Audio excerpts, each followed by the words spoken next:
أنت أصلًا اتعلمت سواقة سباقات دي فين؟ ابتدينا من السباقات، ابتدت من السباقات المحلية، ماشي. كنا بنسوق في في مصر autocross وحاجات كده. autocross، تمام. وبعدين بدأنا نطلع المرحلة اللي بعدها إن إحنا بدأنا نسافر نسوق الأردن. كنا بنسافر من القاهرة لحد العقبة ده بالعربيات. زي ما رامي كان بيعمل برضه. كلنا، ما إحنا جيل واحد. أوكي. إحنا جيل واحد وكنا ماشيين مع بعض، تمام. وكنا بنبات في نفس الأوتيل وعشنا قصص أنا ورامي حواديت. كان لأن رامي بيحكي لنا نفس رامي ابتدى autocross، وبعدين رامي كان شاطر في الدريفتنج. فلما ابتدينا CPD كار بارك دريفت، واحد من السباقات اللي انا يعني بقول انها من احلى السباقات اللي طلعت ابطال العالم.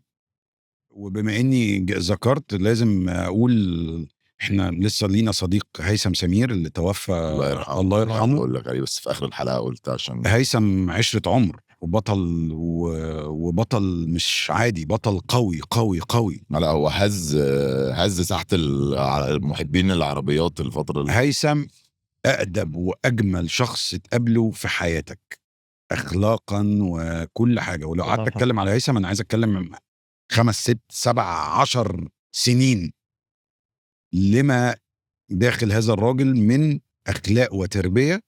وعمرك يا هيثم ما حد زعل منك على مشوارك. أنا وهيثم إحنا أصحاب أكتر من 20 سنة. ابتدى المشوار معانا من أوتوكروس، كان أصغر مننا سنا، مش فرق كبير بس كام سنة. بس ابتدينا وشفنا هيثم. ويمكن لما حصل الخبر ده وانا بقلب في الصور بطلع صوره بتفرج عليها انا وهيثم في اول CPD كار بارك دريفت، هو صغير وانا صغير وعبده صغير ورامي كلنا، وعندي صوره انا ورامي وهيثم احنا صغيرين. فربنا يرحمه يا رب ويصبر يا اهله رب ان شاء الله في الجنه. وابنه بطل، ابنه بطل كبير في الكارتينج، وهيثم كان بيدعمه دعم كبير جدا. ويمكن قبل الوفاة بكام يوم كان ابنه عنده بطولة من بطولات نهائي بطولة الجمهورية كان موجود فيها، وهيثم كان موجود في الزق. فربنا يرحمه، وإن شاء الله يوسف يبقى بطل يكمل مشوار هيثم ويفضل مخلي اسم هيثم سمير الكبير كبير. دايما هيثم كنا بنقول له الكبير إن شاء الله. فكنا بنسافر الأردن نروح السباق.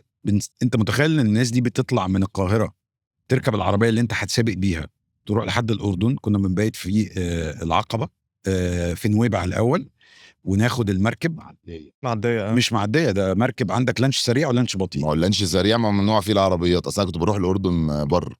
والله. دي لو جيت دلوقتي تقول لي اقول لك صعبة جدا وما اقدرش اعملها، بس احنا كنا مستمتعين ونقف في نص الطريق ونجيب اكل رحلة كاملة. سندوتشات، ونقف ونجيب حلاوه ولانشون ومربى ونعمل على العربيات، ونقف في الاوتيل، ونقعد في اوتيل كان هناك ونقعد فيه اسمه الصيادين، كان ب 60 جنيه بقت ليله، ونخلص الورق. معاكم عربياتكم؟ ما احنا حاطين جوه الشنط. فدي المتعه. دي العربيه اللي انت بتسابق فيها ومعاك قطع غيارها. انت متخيل انت مسافر بالعربيه اللي هتسابق بيها و معاك معاك اللي هيتكسر، عجل بقى وحاجات، معاك اللي هيتكسر. ونطلع نحضر السباق. واخواتنا في الأردن تحية كبيرة ليهم، لأن هم كانوا سابقنا في الجزء ده من الرياضة، فكنا بنتعلم ونشوف منهم حاجات كتير قوي. فكنا بنروح لحد الأردن ونسابق ونرجع، سواء العقبة، تل الرمان، سباقات كتير جدا. فتعلمنا. تمام. فبدأنا نتعلم. اوكي. ورجعنا. والأردن جامدين في الراليز والحاجات دي، جامدين قوي، والتعديلات وحاجات كتير قوي بصراحة يعني. تمام. فبدأت أتعلم. الاحترافية بدأت لما رحت لندن. تمام. سيلفرستون. هنا بدأت تتعلم بقى. أنا واخد على يا باشا هنركب العربية، بص على. فجي قال لي تعالى، أنت علاقتك إيه النهارده غير إن أنت جاي تسوق؟ مالكش دعوة.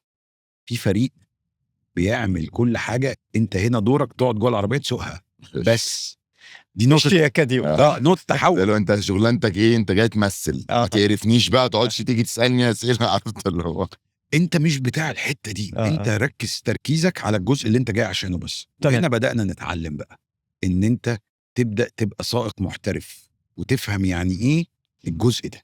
تمام. وتتعلم. وازاي جبت نيسان؟ كرم ربنا. اصل ان انت فجأة نيسان يطلعوك ويعملوا معاك حاجه زي كده، دي مش سهله. كنت ابتديت برامج التلفزيون. تمام. وفي نفس الوقت بدأت اتكلم عن العربيات، وبدأت ساعتها ان انا بسابق في مصر.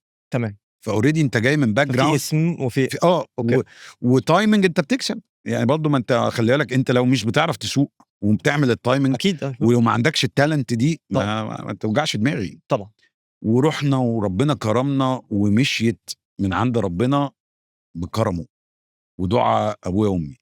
وهنا بدايه اشوف ابويا وامي بيبصوا لي بصه تانية. طبعا ده طلع حقيقي، طلع بجد. وبدا ابويا يشوف لما بيقعد مع اصحابه والناس دول تسال تامر كده العربيه دي اخبارها ايه؟ العربيه دي حلوه ولا لا؟ ايوه عارف انا الطلعه دي. فبدا ابويا يحس حلوه دي قوي قوي احساسها حلو بعد الفشل. انت جاي من معيل فاهم؟ فبدا يبص البصه لدرجه ان ابويا كان بيروح النادي الله يرحمه يقعد، عارف الشاشات اللي في النادي الكبيره دي، يفتح البرنامج يتفرجوا على تامر، فرج النادي كله تامر هو وامي قاعدين بيتفرجوا تامر. فهنا بدات احس ان ابويا وامي بداوا يبقوا فخورين، ودعاهم هو اللي وصلني. مش كده دايما بقول اوعى تبعد عن ابوك وامك. ابويا كان بيختلف معايا كتير، بس لولا دعاء ابويا وامي ما كانش هبقى في اي حاجه خالص. خالص انسى.